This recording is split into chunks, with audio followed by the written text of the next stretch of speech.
नमस्कार।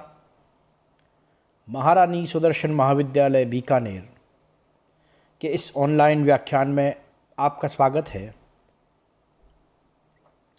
मैं doctor Asit Goswami, associate professor, भारतीय संगीत वाद्य, आपका एक बार फिर स्वागत करता हूं। आज हम भारत में प्रचलित संगीत पद्धतियां इस विषय पर थोड़ी संक्षिप्त चर्चा करेंगे। भारत में मुख्य रूप से दो संगीत पद्धतियां प्रचलित हैं। पहली है उत्तरी या हिंदुस्तानी संगीत पद्धति, दूसरी है दक्षिणी, जिसे कर्नाटक संगीत पद्धति भी कहते हैं। जैसा कि नाम से ही विदित है, उत्तर भारतीय पद्धति समूचे उत्तर भारत में प्रचलित है।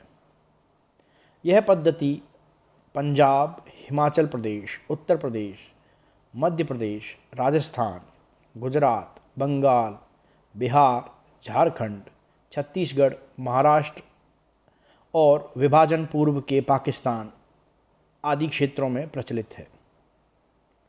जबकि जो दक्षिणी पद्धति है, जिसे हम कर्नाटक संगीत पद्धति भी बोलते हैं, वह आंध्र प्रदेश, तमिलनाडु, केरल आदि दक्षिणी क्षेत्रों में प्रचलित है। हालांकि प्रारंभ में ये दोनों पद्धतियाँ अलग अलग नहीं थी, बल्कि एक ही पद्धति पूरे भारत में प्रचलित थी। मुस्लिम आक्रमण के प्रभाव में भारत की संस्कृति में बहुत से परिवर्तन शुरू हुए, और चूंकि मुस्लिम साम्राज्य का प्रभाव ज़्यादातर उत्तर भारत में ही रहा, इसलिए हमारे संगीत में भी मुस्लिम संगीत का प्रभाव केवल उत्तर भारत में ही पड़ा। संगीत मकरंद नामक ग्रंथ में लिखा गया है कि 8वीं सदी में दोनों पद्धतियों में अंतर आना आरंभ हुआ गया था, और 12वीं सदी तक आते आते ये दोनों पद्धतियाँ एक दूसरे से बिल्कुल भिन्न हो चुकी थीं। यद्यपि दोनों पद्धतियों का मूल आधार एक ही है, परंतु समय के साथ साथ हुए परिवर्तनों के कारण दोनों में बहुत भिन्नताएं आ गईं। इन दोनों पद्धतियों की मुख्य विभिन्नताएं हैं भाषा। उत्तर भारतीय संगीत या हिंदुस्तानी संगीत में गाए जाने वाले गीतों की भाषा अधिकतर ब्रजभाषा है। हालांकि स्थानीयता के चलते कुछ गीत पंजाबी, मराठी या हिंदी आदि में भी मिलते हैं। वहीं दूसरी ओर दक्षिण की पद्धति में, जिसे कर्नाटक संगीत पद्धति बोला जाता है, गीत की भाषा कन्नड़, तेलुगु और तमिल होती है। संस्कृत भाषा के गीत दोनों ही पद्धतियों में कम मात्रा में पाए जाते हैं। दोनों पद्धतियों के रागों में कुछ भिन्नता पाई जाती है, अर्थात जिस स्वरावली का राग उत्तर भारत में एक नाम से जाना जाता है, उसी स्वरावली का राग दक्षिण भारतीय पद्धति में किसी और नाम से जाना जाता है। जैसे जो बिलावल राग है, वही राग दक्षिण भारत में धीर शंकराभरणम नाम से बजाया गाया जाता है।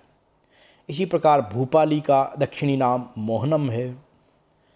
तोड़ी जो उत्तर भारतीय राग है, उसका दक्षिणी नाम है शुभ पंतुवराली। हमारे उत्तर भारतीय आसावरी राग का दक्षिणी नाम है मुखारी, और उत्तर भारतीय बागेश्वरी राग का नाम श्री रंजनी है। इसी प्रकार उत्तर भारतीय सोहनी राग का नाम हंसा नदी है, तथा भैरव राग का नाम माया मालव है। इसके अलावा कुछ रागों के नाम दोनों पद्धतियों में समान हैं, परंतु उनके स्वर भिन्न हैं। और कुछ राग ऐसे भी हैं जो दक्षिण पद्धति के राग हैं, परंतु पिछले 6-7 दशकों में उत्तर भारतीय परिधि में मान्यता प्राप्त कर चुके हैं, जैसे हंसध्वनि, मधुबंती, वाचस्पति इत्यादि। ताल। दक्षिणी संगीत में 7 प्रमुख तालें हैं, जिनकी 5 जातियां हैं। इस प्रकार कुल 5 × 7 = 35 तालें हो जाती हैं। इन तालों में थोड़ा सा परिवर्तन करने से अन्य तालें बन जाती हैं। उत्तर भारतीय संगीत में तालों की संख्या अनगिनत हो सकती है। उत्तर भारतीय संगीत में जहाँ ताली और खाली होते हैं, वहीं दक्षिण पद्धति में ताली ही होता है, खाली नहीं होता। अगर राग वर्गीकरण पद्धतियों की बात करें तो उत्तर भारतीय संगीत पद्धति में समय समय पर भिन्न भिन्न राग वर्गीकरण की पद्धतियाँ प्रचलन में रही हैं। राग रागिनी पद्धति, दशविध राग वर्गीकरण जो रत्नाकर के द्वारा प्रतिपादित है, नारायण मोरेश्वर द्वारा प्रतिपादित रागांग राग पद्धति आदि प्रचलित रहे हैं। और वर्तमान में उत्तर भारतीय संगीत में पंडित विष्णु नारायण भातखंडे द्वारा प्रचलित थाट वर्गीकरण प्रचलित है। इसमें 10 थाट माने गए हैं। दक्षिणी संगीत पद्धति में मेल राग वर्गीकरण प्रचलित है। मेलों की संख्या समय समय पर कम या ज़्यादा होती रहती है। वर्तमान में दक्षिण भारत में 19 मेल प्रचलित हैं और किसी समय में दक्षिण भारत में व्यंकट मखिन के द्वारा बताए गए 72 मेल भी प्रचलित हुआ करते थे, परंतु वर्तमान में 19 मेल राग वर्गीकरण ही प्रचलित है। हमारे उत्तर भारत में प्रमुख रूप से ख्याल आधारित प्रस्तुतियाँ होती हैं। इसके अन्य मुख्य गीत प्रकार हैं ठुमरी, दादरा, टप्पा, तराना, ध्रुपद, धमार इत्यादि। जबकि दक्षिणी पद्धति में कृति, पदम, तिल्लाना आदि प्रमुख गीत प्रकार हैं। वादन शैलियाँ उत्तर भारतीय संगीत पद्धति में अधिकतर गत ही प्रचलित है।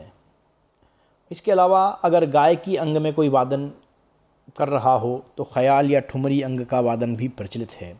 जबकि दक्षिणी पद्धति में तत्व, ओक और अनुगत ये शैलियाँ ही वादन की प्रचलित हैं।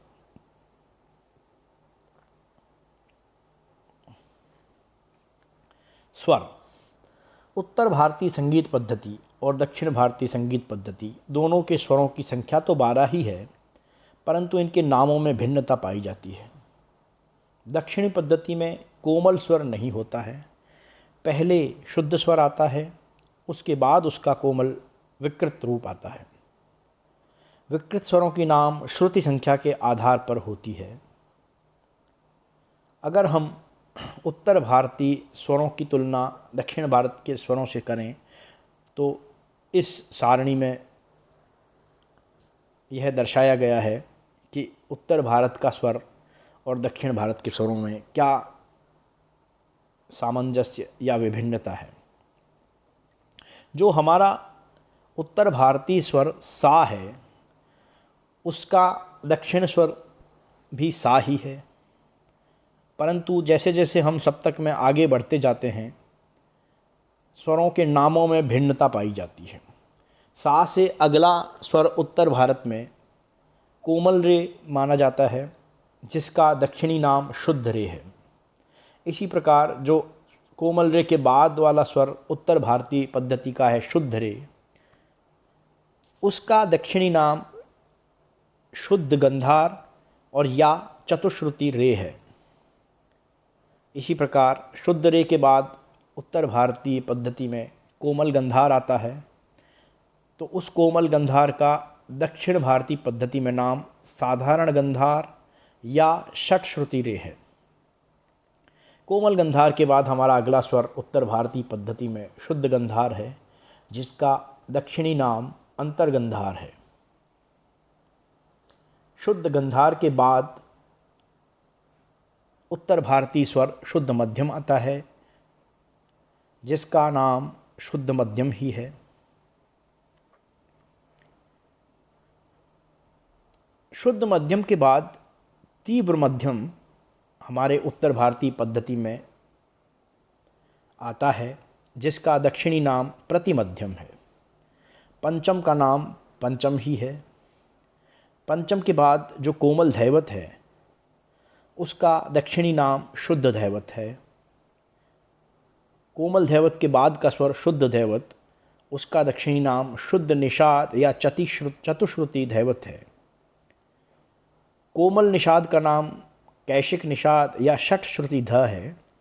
इसी प्रकार जो हमारा 12वां स्वर शुद्ध निषाद है उसका दक्षिणी नाम काकली निषाद है।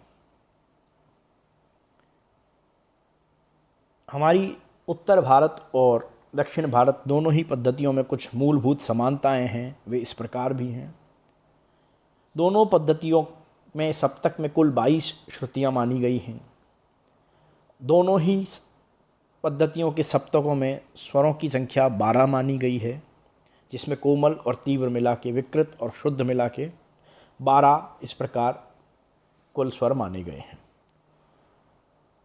दोनों पद्धतियों में राग के 10 लक्षण बताए गए हैं। दोनों ही पद्धतियों में राग की जातियों अर्थात औड़व, साड़व, संपूर्ण इत्यादि का प्रचलन है। आलाप, तान आदि दोनों ही पद्धतियों में प्रचलित हैं। दोनों पद्धतियों के आधारभूत ग्रंथ नाट्यशास्त्र तथा संगीत रत्नाकर माने गए हैं। ताल वाद्यों का प्रयोग दोनों ही पद्धतियों में होता है। गायन तथा वादन की कई शैलियाँ दोनों पद्धतियों में प्रचलित हैं, जो एक दूसरे से मिलती जुलती हैं।